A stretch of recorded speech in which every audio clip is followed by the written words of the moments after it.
My parents racked up $115,000 on my credit card to fund my sister's Europe trip. My own parents, the people who were supposed to protect me, stole over $100,000 from me. It sounds impossible, a nightmare, but it was my reality, and it plunged my entire family into chaos. I'm still reeling from the shock, trying to process how the people I trusted most could do something so utterly bewildering. My name is Alex, I'm 28, and my younger sister Emma just turned 22 and recently graduated from college. Our parents have always had a, let's just say, unique style of child-rearing. But this latest act, it pushed me past infuriated and straight into a full-blown crisis. For context, I've always been the responsible one in the family. I worked incredibly hard in school, earned scholarships, and walked straight out of college into a decent position in finance. I've been financially independent since I was 22, and honestly, I'm proud of what I've built. Emma, on the other hand, has always been the family's young darling. Don't get me wrong, I love my sister, but our parents clearly pampered her. Growing up, Emma was obviously the favorite. She was never made to work a part-time job or even help with housework. She got the newest gadgets, the trendiest clothes. I tried not to let it bother me too much, focusing on my own goals and future. But sometimes, the blatant partiality was just impossible to ignore. One memory flashes in my mind. Emma was 10, I was 16. I'd spent months saving every penny for a new gaming system. The day I finally had enough, I excitedly told my parents I was heading to the store. Their response? Shocking. Oh, we already got one for Emma last week. You're welcome to share hers, though. It was a punch to the gut. I was heartbroken, but I tried to be happy for my sister, stashing away my disappointment.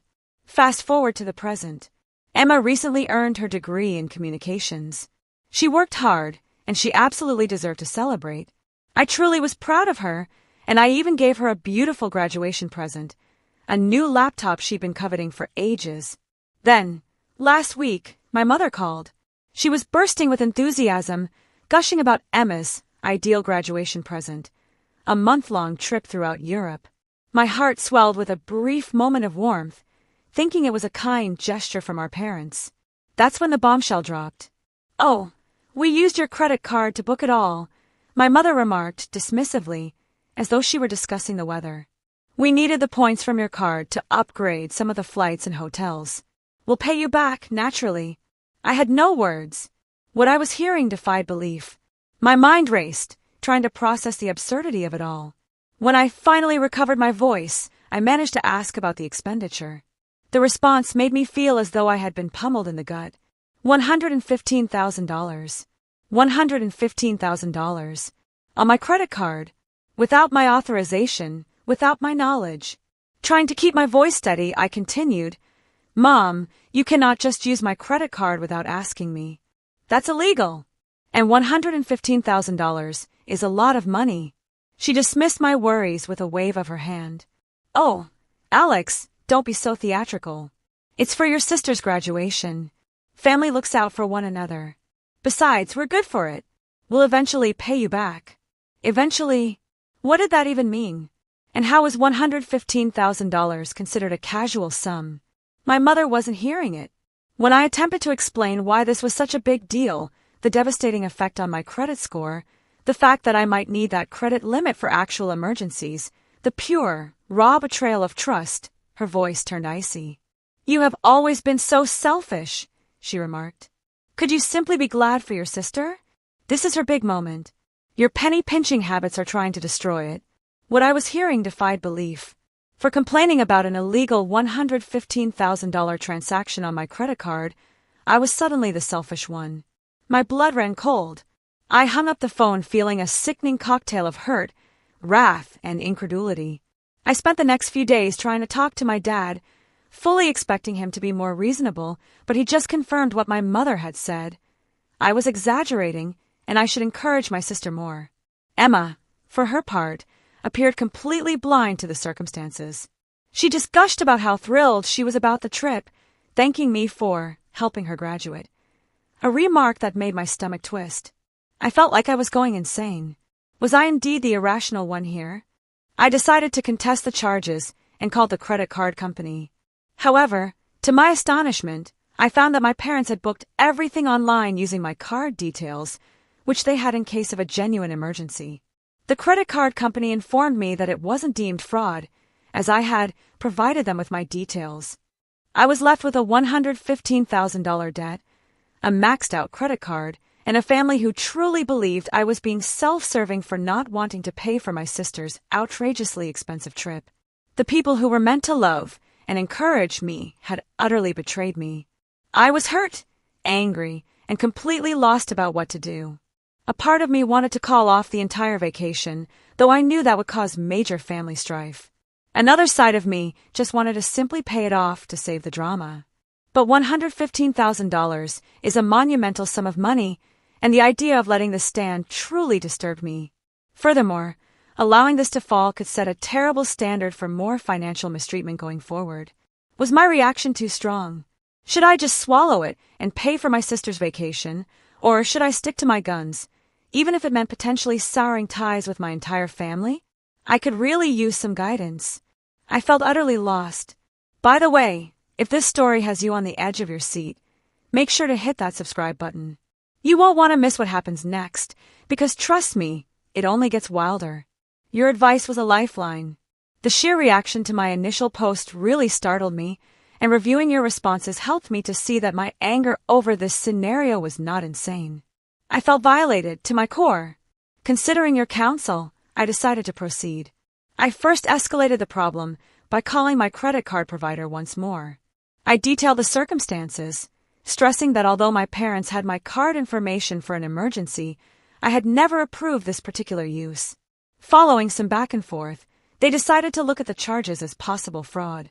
I then asked for a family Zoom call to go over the matter and texted Emma and my parents groupwise. Before acting more forcefully, I wanted to let them have an opportunity to make this right.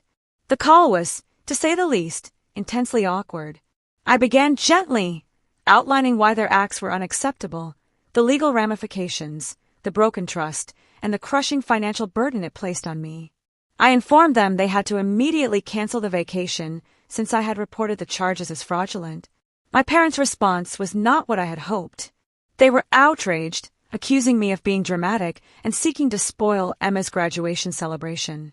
My mother went so far as to add, "We raised you, clothed you, and put a roof over your head.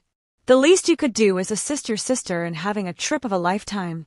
I inhaled deeply and answered, "You decided to have children. Your obligation as parents was to support us. It does not mean you are free to use credit cards under my identity." Emma, who had been calm up until now, started crying. She wailed, "I can't believe you're trying to ruin my graduation gift. You have always harbored envy of me. Why can't you simply be glad for me for once?" Her comments stung, but they also sharpened my will. I knew this pattern of entitlement and favoritism ran deep, and it was time to create some clear limits. "Emma," I continued, trying to keep my voice soft but strong, "I'm glad for you, and I'm proud of your graduation. But this vacation was booked illegally with money taken without my permission. It's not okay, and it's not a gift from me." At last, my normally quiet dad spoke up. "Son, we didn't think it was such a big deal. For crises, we have always had access to your card as a family.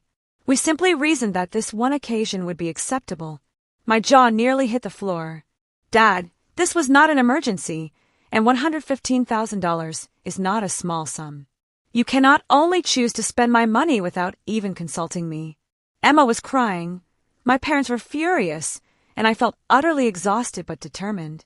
When the call finished, insisting that I was overreacting and that they would reimburse me shortly, they still refused to call off the trip. Following the conference, I moved forward. I told a buddy of mine, a lawyer, the circumstances. He cautioned me that should I decide to take legal action, what my parents did was in fact illegal and grounds for legal action existed. I also reported the illegal credit card use by going to the police station. The officer I spoke with took down all the specifics and was sympathetic. He advised me that although pursuing charges would probably cause a significant divide in my family, I was quite within my rights to do so. About what to do going forward, I was still divided. I adore my family on one hand, yet I got nauseous thinking about suing them. Conversely, their behavior was inappropriate, and if I did not act strongly right now, this kind of behavior might resurface in the future. I chose to wait and see for now what resulted from the credit card company's inquiry. To stop any more illegal usage of my information, I also froze my credit. This whole scenario let me know I had to set more rigid rules for my family. Though I've always attempted to be the peacemaker, to straighten things out and maintain everyone's happiness, I had let myself be repeatedly exploited in doing so. Though I'm hurt and outraged, I also felt an odd sort of empowerment. I was standing up for myself and saying, "No, this is unacceptable." For the first time, though unpleasant and frightening, it also seemed vital. Again, thanks all for your support and guidance. Once I had more updates on the credit card inquiry, or if anything else came of course with my family, I knew I would update once more. My previous update was several weeks ago, and a lot has transpired. I wish to thank you all once more for your help and guidance. Your remarks have been a lighthouse through this trying period. First, the good news. My credit card company's inquiry came back positive. They reversed the charges since they agreed they were illegal. Having that $115,000 weight off of my shoulders brought an immense sense of relief. Now, let's consider the familial fallout. All hell exploded when my parents and Emma discovered the credit card dispute had caused the trip to be canceled. Furious calls and texts swamped my phone, accusing me of having destroyed Emma's life. My mother left an especially angry message, labeling me a selfish, unappreciative son. Emma went to social media and shared a moving video about how her spiteful brother had ruined her dream graduation trip. A few of our shared friends and relatives began contacting me to find out why I was treating my younger sister so badly. The matter was spiraling out of control, and I knew I had to straighten the record. I posted a calm, objective piece outlining what had actually happened, how my card had been used without my consent, and how I had tried to mend things with my family prior to acting with the credit card company. The reaction to my post was uneven. Some were encouraging, expressing dismay at the behavior of my parents. Others felt I ought to have just taken one for the team and let Emma travel. Finding out how many others felt it acceptable to conduct fraud as long as it was for the family truly opened my eyes. A few days following my post, my mother's sister called me unexpectedly. She offered some family history I hadn't learned before and showed understanding of my circumstances.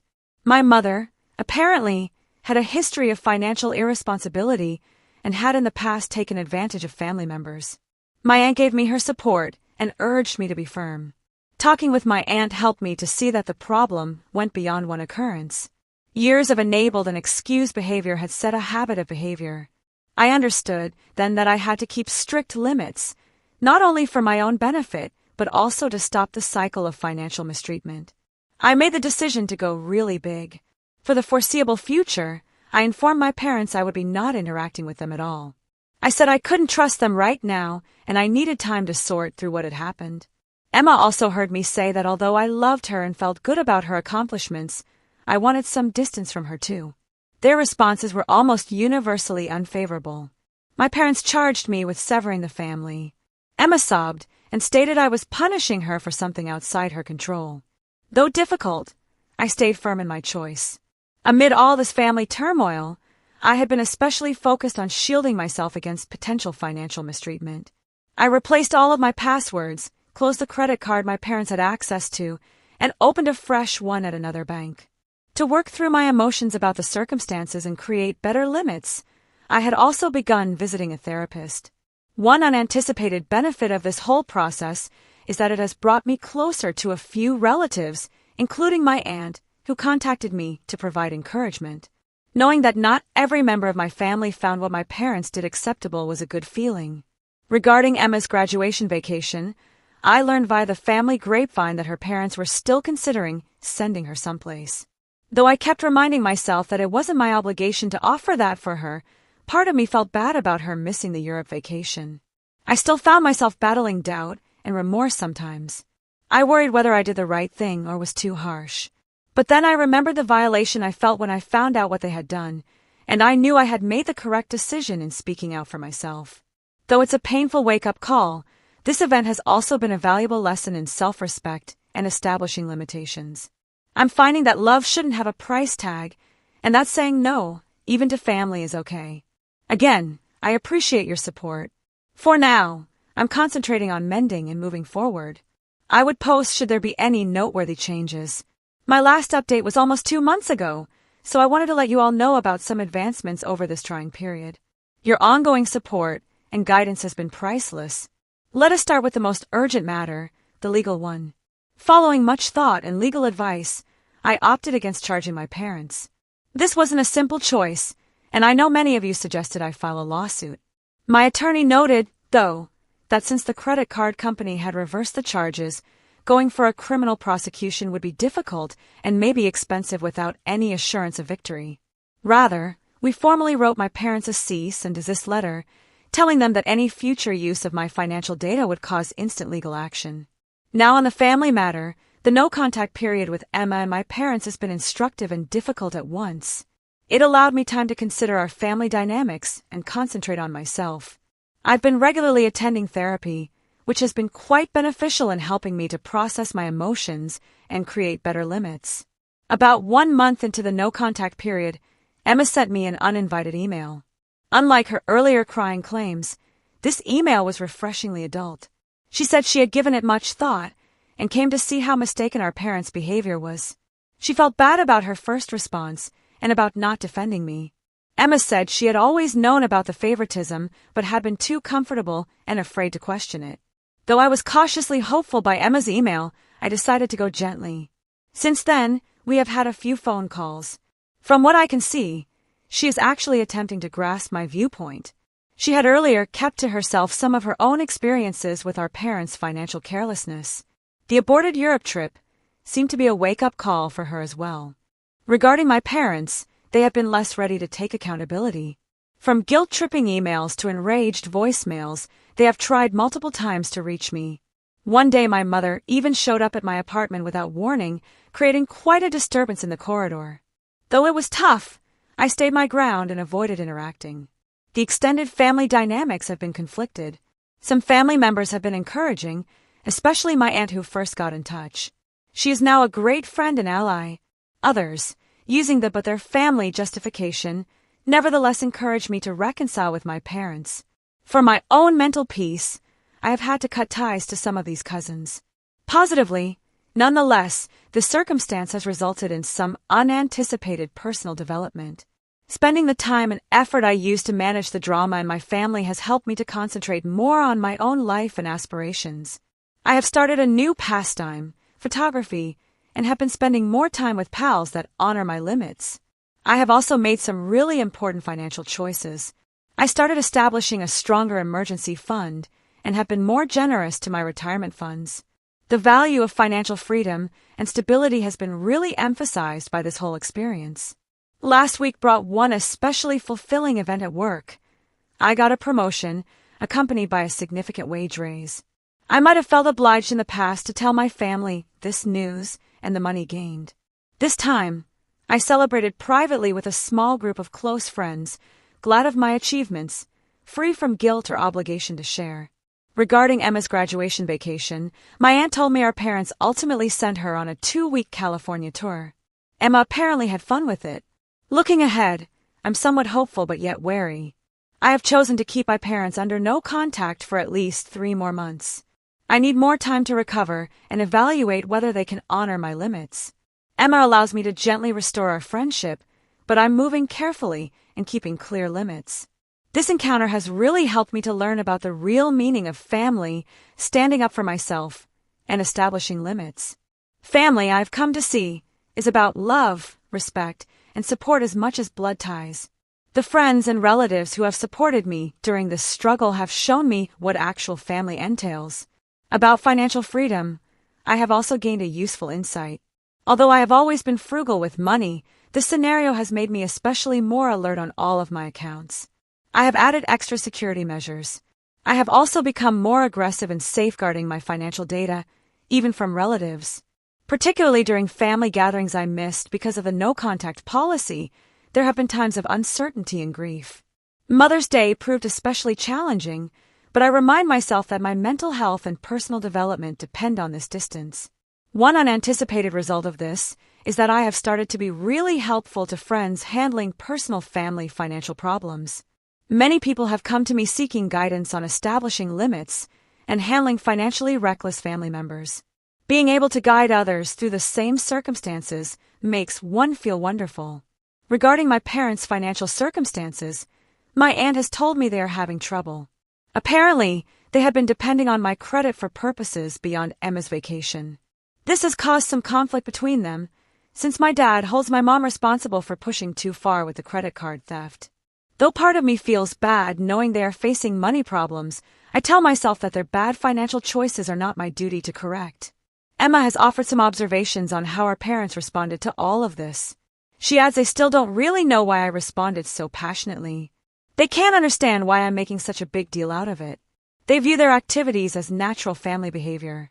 This ignorance irritates me, but it also helps me to realize that I made the correct choice in separating myself. After much thought on my early years and early adulthood, I came to see trends of financial and emotional control I had accepted.